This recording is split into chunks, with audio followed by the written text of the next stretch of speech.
High all government job aspirants, welcome to my YouTube channel Zen studies for government jobs. তো এখন আমরা discuss করছি তোমাদের SSC MTS পরীক্ষা 17th মে second শিফটে আসা কোশ্চেন্স। তো কোশ্চেন্স খুব কম কালেক্ট করতে পেরেছি, তো টোটাল আমি 20-র মতো কোশ্চেন্স আমি তোমাদের আজকে কালেক্ট করতে পেরেছি। তো তোমাদের সামনে যাদের পরীক্ষা রয়েছে, পরীক্ষা দিয়ে এসে এই হোয়াটসঅ্যাপ নাম্বারে যতগুলো প্রশ্ন তোমাদের মনে থাকবে প্লিজ একটু তোমরা এই হোয়াটসঅ্যাপ নাম্বারে তোমরা আমাকে পাঠিয়ে দিতে পারো। ওকে, তো মেন টেলিগ্রাম চ্যানেল জবসকে একাডেমি জয়েন করে নেবে, সেখানে অ্যানালাইসিস ক্লাসগুলো পিডিএফ দেওয়া হচ্ছে। এটা ফেসবুক পেজ, ফেসবুক গ্রুপ, চাইলে তোমরা জয়েন করে নিও। তোমাদের জন্য 3টে স্টাডি মেটেরিয়াল অ্যাভেলেবেল। সর্বপ্রথম 3000 জিকে কমপ্লিট করো, 2020 রিক্রুটমেন্ট কমপ্লিট করো, 2021 রিক্রুটমেন্ট কমপ্লিট করো। এই সমস্ত ক্লাসগুলোর ভিডিও প্লেলিস্ট এই ভিডিও ডেসক্রিপশনে পেয়ে যাবে, এবং পিডিএফ লিঙ্কও আমাদের ওয়েবসাইট থেকে, এখান থেকে তুমি ভিডিও ডেসক্রিপশনে পেয়ে যাবে। সেখান থেকে নোটসগুলো বাই করে নিতে পারো। ডাইরেক্ট হোয়াটসঅ্যাপের মাধ্যমে এই স্টাডি মেটেরিয়ালগুলো বাই করার জন্য এই হোয়াটসঅ্যাপ নাম্বারে তোমরা আমাকে মেসেজ করতে পারো। প্রথম প্রশ্ন তোমাদের পরীক্ষায় যেটা এসেছিল সেটা হচ্ছে পাতার সবুজ অংশকে কি বলা হয়। ছোট মানে টার্মটা এত ছোটভাবে আসেনি, তো টার্মটা একটু তোমাদের বড়ভাবে এসেছিল। তো এখানে বলেছে যে পাতার সবুজ অংশকে কি বলা হয়, তো এটাকে পত্রফলক বা ল্যামিনা বলা হয়। তো অপশনে তোমাদের ল্যামিনা ছিল, তো এটা তোমাদের অ্যান্সার হয়ে যাচ্ছে। সেকেন্ড কোশ্চেন, হাওয়া মহল কে তৈরি করেছিল? হাওয়া মহল, এটা প্রিভিয়াস ইয়ার থেকে রিপিটেড পাচ্ছ, যে 1799 সালে মহারাজা সাওয়াই প্রতাপ সিং তিনি নির্মাণ করেছিলেন হাওয়া মহল। থার্ড কোশ্চেন তোমাদের পরীক্ষা যেটা এসছে, যে বাস্কেটবল টিমে খেলোয়াড় সংখ্যা কত? দেখো প্রতিদিনই এই টপিকটা থেকে একটা করে প্রশ্ন আসে, কোন খেলায় কতজন স্পোর্টস মানে কোন খেলায় কতজন স্পোর্টস পার্সন রয়েছে। তো এখানে অ্যান্সার হয়ে যাবে 5 জন। এবার মনে রাখো যে বেসবল খেলার সংখ্যা হচ্ছে, খেলোয়াড়ের সংখ্যা হচ্ছে 9 জন, বাস্কেটবলে 5 জন, যেটা এই প্রশ্নে তোমাদের অ্যান্সার হয়ে গেল। ক্রিকেট খেলায় টোটাল 11 জন খেলোয়াড় থাকে। ফুটবল খেলায় কতজন থাকে? 11 জন থাকে। হকি খেলাতে কতজন থাকে? 11 জন থাকে, এটা অলরেডি তোমাদের পরীক্ষায় চলে এসছে। তারপর দেখো কবাডি খেলায় কতজন থাকে? 7 জন থাকে। খো খো খেলাতে টোটাল 9 জন মেম্বার থাকে এক একটা টিমে। পোলোতে থাকে 4 জন করে, ভলিবলে থাকে 6 জন করে, এবং ওয়াটার পোলোতে থাকে 7 জন করে খেলোয়াড়। তো এগুলো মনে রাখো, পরীক্ষা যদি আসে তোমাদের, তোমরা অ্যান্সার করে আসতে পারবে। তারপরে দেখো, যিনি দেবপুত্র উপাধি গ্রহণ করেছিলেন, তো এটা একটা নতুন প্রশ্ন। তো দেবপুত্র উপাধি গ্রহণ করেছিলেন কনিষ্ক। এর সাথে মনে রাখবে, কুষাণ রাজা কনিষ্ককে দ্বিতীয় অশোকও বলা হতো। তো এটাও অনেকবার পরীক্ষায় এসছে, তো মনে রাখবে।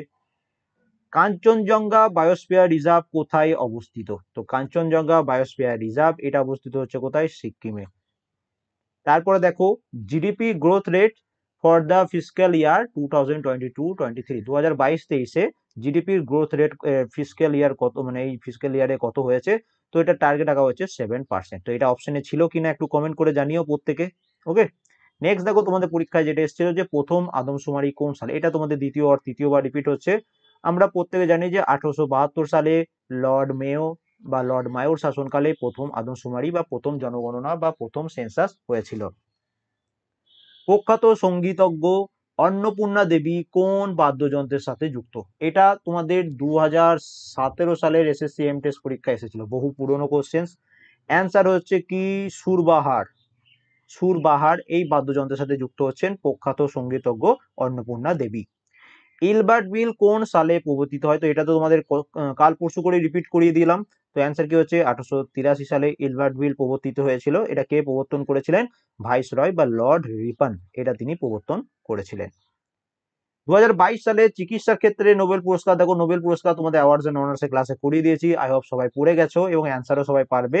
তো সাভান্তে প্যাবো তিনি 2022 সালের মেডিসিনে নোবেল পুরস্কার পেয়েছেন। খুজরাহো নৃত্য উৎসব কোন রাজ্যে পালিত হয়? ড্যান্স অ্যান্ড ফেস্টিভ্যালের একটা তোমাদের আমি আলাদা ক্লাস করিয়ে দিয়েছিলাম, তো সেটা যারা দেখেছো একদম হুবহু কমন পাচ্ছ, এবং তার সাথে এটা প্রিভিয়াস ইয়ার কোশ্চেন থেকেও তোমাদের রিপিটেড প্রশ্ন। তো মধ্যপ্রদেশ আমাদের এখানে সঠিক অ্যান্সার। এটা দেখো একটা নতুন প্রশ্ন দিয়েছে, যে নীতি আয়োগ 2000 দেখো 2015-16তে একটা ডাটা যেটা পাবলিশ হয়েছে রিসেন্টলি তোমাদের 22 সালে 21-22 করে।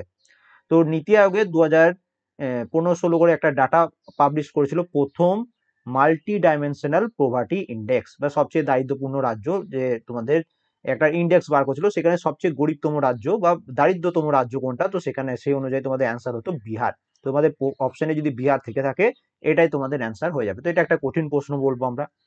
তারপরে দেখো, এটাও একটা কঠিন প্রশ্ন, ওয়ার্ল্ড ওয়ান পোর্ট কোথায় অবস্থিত? তো এটা আমি তো প্রথমবারই শুনলাম। তো অ্যান্সার হয়ে যাচ্ছে কি? মহারাষ্ট্রতে অবস্থিত। তো এটাও আমরা একটা কঠিন প্রশ্নই ধরে রাখছি।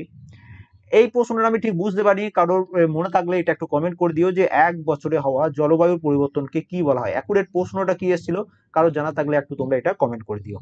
তারপর দেখো কুইপার বেল্ট কি, এই প্রশ্নটাও তোমাদের 2017 প্রিভিয়াস ইয়ারে এসেছিল। কুইপার বেল্ট কি, তো কুইপার বেল্ট হচ্ছে নেপচুনের কাছাকাছি বরফময় গ্রহের দেহ বা বডি যেটাকে বলা হয়, যা সূর্যকে প্রদক্ষিণ করে। তো অপশন তোমাদের নেপচুন ছিল হয়তো, তো সেটা তোমাদের অ্যান্সার হয়ে যাবে। তারপর দেখো আর কয়েকটা প্রশ্ন পেয়েছি, এটা সহজ প্রশ্ন। কেসরি পত্রিকার সম্পাদক কে ছিলেন, তো কেসরি পত্রিকার সম্পাদক ছিলেন বাল গঙ্গাধর তিলক, এটা আমরা সবাই জানি। এরপর দেখো কেসরি পত্রিকা এটা মারাঠি পত্রিকা, এটা শুরু হয়েছিল 1881 সালে। কে শুরু করেছিলেন, মানে এর সম্পাদক কে ছিলেন, বাল গঙ্গাধর তিলক দ্বারা এটা প্রতিষ্ঠিত হয়েছিল। ইন্টারন্যাশনাল যোগা ডে 2022 এর থিম কি, দেখো থিম রিলেটেড প্রশ্ন আসা শুরু করেছে। তো ইন্টারন্যাশনাল যোগা ডে 2022 এর থিম হচ্ছে যোগা ফর হিউম্যানিটি, এবং এটা প্রত্যেক বছর কোন দিন পালিত হয়, 21 জুন প্রত্যেক বছর ইন্টারন্যাশনাল যোগা ডে পালিত হয়। সংখ্যালঘু মানুষদের শিক্ষার প্রতিষ্ঠান স্থাপন এবং পরিচালনার অধিকার কোন ধারায় বর্ণিত, তোমাদের বারবার বলছি ফান্ডামেন্টাল রাইটস খুব ভালোভাবে পড়ে যাও, এখান থেকে প্রশ্ন আসছে। তো অ্যান্সার কি হয়েছে, আর্টিকেল 30। দেখো কালচারাল অ্যান্ড এডুকেশন রাইট যেটা, সেটা সংস্কৃতি এবং শিক্ষার অধিকার আমাদের সংবিধানের আর্টিকেল 29 এবং 30-র মধ্যে বর্ণিত রয়েছে। 29 নম্বর আর্টিকেলে কি বলা রয়েছে, যে সংখ্যালঘু সম্প্রদায়ের স্বার্থ রক্ষা করা, এবং আর্টিকেল 30-তে বলা রয়েছে যে সংখ্যালঘু মানুষদের শিক্ষা প্রতিষ্ঠান স্থাপন এবং পরিচালনার অধিকার দেওয়া। তো এই দুটো আর্টিকেল তোমাদের মনে রাখতে হবে, পরীক্ষায় যেরকম ভাবে অপশন আসবে সেরকম ভাবে তোমাকে অ্যান্সার করতে হবে। তারপরে দেখো মেরডেকা কাপ কোনটির সাথে যুক্ত, দেখো এই টপিকটা আমি তোমাদের বহুদিন আগে স্ট্র্যাটেজিকের দুটো ক্লাসে কমপ্লিট করেছিলাম, যে কোন ট্রফি বা কোন কাপ কোন স্পোর্টসের সাথে যুক্ত।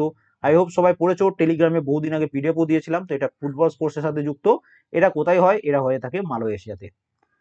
লাস্ট প্রশ্ন যেটা পেয়েছি, India at risk, mistake, misconception and miss adventure of security policy, এই বইটির রচয়িতা হলেন কে। বুকস অ্যান্ড অথার্স থেকে প্রশ্ন এসছে, অ্যান্সার হয়ে যাচ্ছে যশবন্ত সিং। এবং এর আগের বছরও যশবন্ত সিং এর বুকস অ্যান্ড অথার্স থেকে একটা প্রশ্ন এসেছিল, ডিফেন্ডিং ইন্ডিয়া।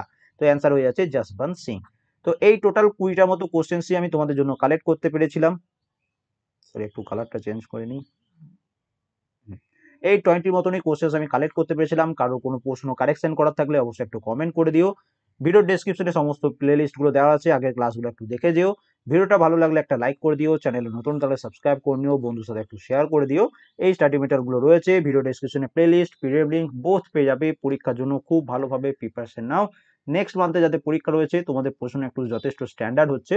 তো মনে রাখবে আজকের প্রশ্ন তুমি যদি দেখো যে 13 থেকে 15টার মধ্যে তুমি যদি সঠিক অ্যান্সার করে আসতে পারো, তোমার খুব ভালো অ্যাটেম্প্ট বলা হবে। কারণ দেখো যাদের প্রশ্ন টাফ হচ্ছে তাদের নর্মালাইজেশনে তোমাদের মার্কস অনেক বেড়ে যাবে, ঠিক আছে। তো ভয় খাবার কিছু নাই, শুধু নেগেটিভ মার্কিং করো না, তাহলে কিন্তু চান্স, চাকরি পাওয়ার চান্সটা কমে যাবে। তো নেগেটিভ একদমই করবে না। ওকে, তো থ্যাংক ইউ ফর